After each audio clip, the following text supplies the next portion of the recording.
ওচৰলৈ অসমৰ লগতে দেশ বিদেশৰ বিভিন্ন ধৰণৰ খবৰ লৈ আহিছোঁ। খবৰকেইটা খুবেই গুৰুত্বপূৰ্ণ, গতিকে ভিডিঅ'টো অলপো স্কিপ নকৰাকৈ শেষলৈ চাই যাব। নিতৌ এনেধৰণৰ খবৰ পাই থাকিবলৈ আমাৰ চেনেলটো ছাবস্ক্ৰাইব কৰি ৰাখিব আৰু এটা কৰি লাইক কৰি আমাক উৎসাহিত কৰিব। আহক এতিয়া আমি ভিডিঅ'টো আৰম্ভ কৰোঁ। খণ্ডবিলাক দুটা সমষ্টিৰ কাভাৰ কৰি উন্নয়ন খণ্ডবিলাক আছে। বিশেষকৈ বিধানসভাৰ সমষ্টিৰ পুনৰ নিৰ্ধাৰণৰ পিছত এই সমস্যাটো বেছি জটিল হৈ পৰিছে।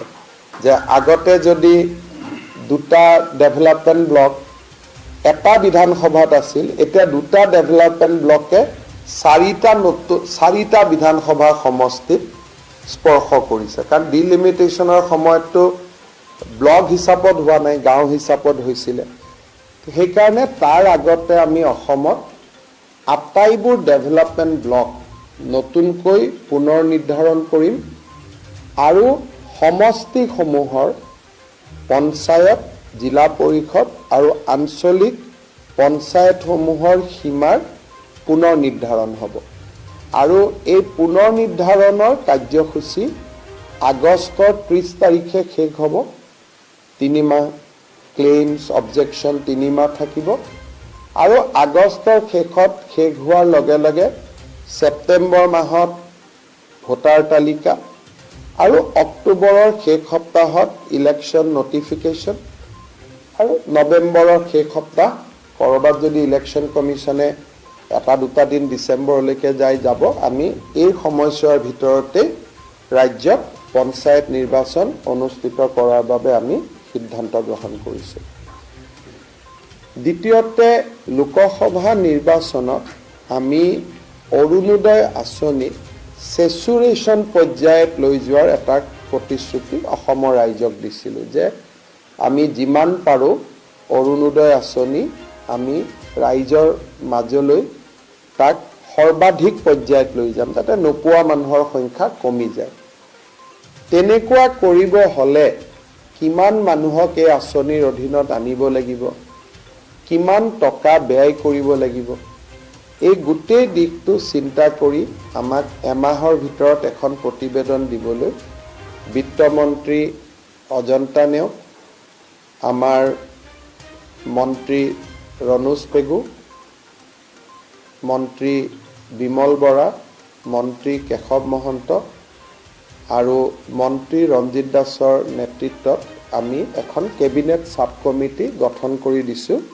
তেওঁলোকে এমাহৰ ভিতৰত আমাক পৰামৰ্শ দিব যে অসমৰ যদি প্ৰতিটো ফেমিলিকে আমি দিব লাগে, আৰু প্ৰতিটো ফেমিলিৰ ডেফিনেশ্যন কি, যে এজন বুঢ়া মানুহ আছিলে, তেওঁৰ ল'ৰা ছোৱালী মিলি এটা ফেমিলি, নে গোটেইকেইটা বিয়া হোৱা ল'ৰাক ধৰি এটা ফেমিলি, দেউতাক মাকক লৈ এটা ফেমিলি, নে গোটেইকেইটা বিয়া হোৱা গোটেইকেইজনী বোৱাৰী মিলি এটা ফেমিলি হ'ব, বা গোটেইকেইজন বোৱাৰী বেলেগে বেলেগে এটা ফেমিলি হ'ব। ফেমিলি ডেফিনেশ্যন আৰু আমি কিমান দূৰলৈকে আমাৰ ৰাজ্যৰ বিত্তীয় অৱস্থাই পাৰিব, এটাতো সকলোৰে এটা লিমিটো থাকিব, এটা আঁচনিতে গোটেই টকা দিবও নোৱাৰে। গতিকে এই গোটেই আঁচনিখনৰ ওপৰত আমি এমাহৰ ভিতৰত পৰামৰ্শ দিবৰ কাৰণে আমি আজি কেবিনেট উপসমিতিখন গঠন কৰি দিছোঁ।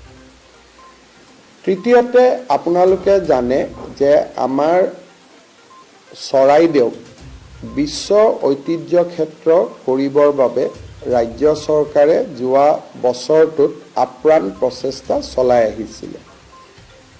এতিয়া বিশ্ব ঐতিহ্য ক্ষেত্ৰৰ ৰিকমেণ্ডৰী যিটো বডি আইকমছ, তেওঁলোকে এই ক্ষেত্ৰত এটা পজিটিভ ৰিপৰ্ট ইউনেস্কোলৈকে পঠোৱা বুলি আমি প্ৰাৰম্ভিকভাৱে এটা খবৰ পাইছোঁ।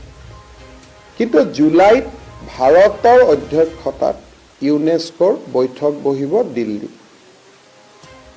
এই সময়ছোৱাত ইউনেস্কোৰ প্ৰতিখন ৰাষ্ট্ৰই যাতে চৰাইদেউক বিশ্ব ঐতিহ্য ক্ষেত্ৰ হোৱাত সহায় কৰে, সেইকাৰণে ইউনেস্কোৰ প্ৰত্যেক সদস্য ৰাষ্ট্ৰৰ এম্বেচেডৰ যোন দিল্লীত আছে, সেই এম্বেচেডৰসকলক ৰাজ্য চৰকাৰৰ পৰা যোগাযোগ কৰাৰ বাবে সিদ্ধান্ত লোৱা হৈছে through ministry of external affairs. UNESCO এনেকুৱা এটা বডি, তাত সকলোৰে এটা এটা ভোট থাকে, এজন এজন দেশৰ এটা এটা ভোট থাকে। গতিকে দুখন দেশে যদি আমাক ভোট নিদিয়ে, ৰিকমেণ্ডেশ্যন হ'লেও বিশ্ব ঐতিহ্য ক্ষেত্ৰ নহয়। এইটো এটা ডেমক্ৰেটিক প্ৰচেছতহে বিশ্ব ঐতিহ্য ক্ষেত্ৰ হয়। গতিকে আমি যাতে প্ৰত্যেকখন ৰাষ্ট্ৰৰে ভোট পাব পাৰোঁ, যিদিনাখন এই প্ৰস্তাৱটো হ'ব, আৰু সৌভাগ্যক্ৰমে এইবাৰ মিটিংখন নতুন দিল্লীত হ'ব, আৰু তাৰ অধ্যক্ষয়ো ভাৰতে অধ্যক্ষতা কৰিব। আগে পিছে ভাৰতেও ক'ৰবাত গৈ মিটিঙত ভাগ লয়, কিন্তু এইবাৰ আমাৰ বাবে সৌভাগ্যৰ কথা যে এই মিটিংখনৰ অধ্যক্ষতাও ভাৰতে কৰিব।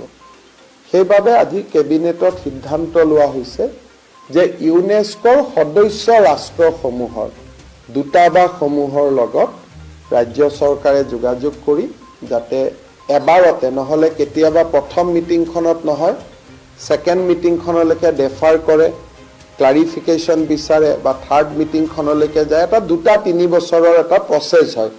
কিন্তু আমাৰ কথাটো হ'ল যে 2-3 বছৰলৈকে নগৈ যাতে প্ৰথম বছৰতে আমাৰ কামটো হ'ব পাৰে, তাৰ কাৰণে আমি এটা বিশেষ প্ৰচেষ্টা চলাবলৈ সিদ্ধান্ত গ্ৰহণ কৰিছোঁ। আমাৰ চৰকাৰে ইলেকশ্যনৰ সময়ত আমি নিযুত মইনা বুলি আঁচনি এখনৰ কথা উল্লেখ কৰিছিলোঁ।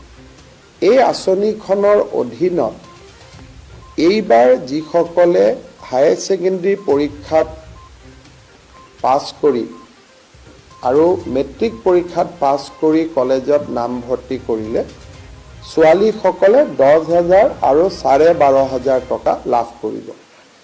এই আঁচনিখনৰ কাঠামোটো আজি কেবিনেটে মঞ্জুৰি দিয়ে, যিহেতু আমাৰ এডমিশ্যনবিলাক হৈ গ'ল। আমি বিচাৰিছোঁ যে অন্তত অহা 2 মাহৰ ভিতৰত যদি তেওঁলোকে পইচাটো পাই যায়, তেতিয়া ছোৱালীখিনিয়ে নিজৰ পঢ়াটো অব্যাহত ৰাখিব পাৰিব। কিন্তু আৰু এটা আমাৰ মাজত পৰামৰ্শ আহিলে যে নহয়, একেলগে 10,000 টকা দিব নালাগে, মাহত 1,000 কৈ দিব লাগে। লাগিলে টকাটো 12,000 হওক, কিন্তু মাহত 1,000 কৈ দিলে ছোৱালীখিনিয়ে টকাটো শিক্ষাৰ কামত লগাব, কিন্তু একেলগে 10,000 পালে মোবাইলো কিনি ল'ব পাৰে। গতিকে এই বিষয়টো আমাৰ ৰণোজ পেগু আৰু চন্দ্ৰমোহন পাটোৱাৰীক লৈ আমি কেবিনেট কমিটি এখন কৰি দিছোঁ। অহা 7 দিনৰ ভিতৰত তেওঁলোকে শিক্ষাবিদসকলৰ লগত কথা পাতি আমাক এটা পৰামৰ্শ দিব যে মাহত 1,000 কৰি দি থাকিম নে একেলগে আমি 10,000 দিম।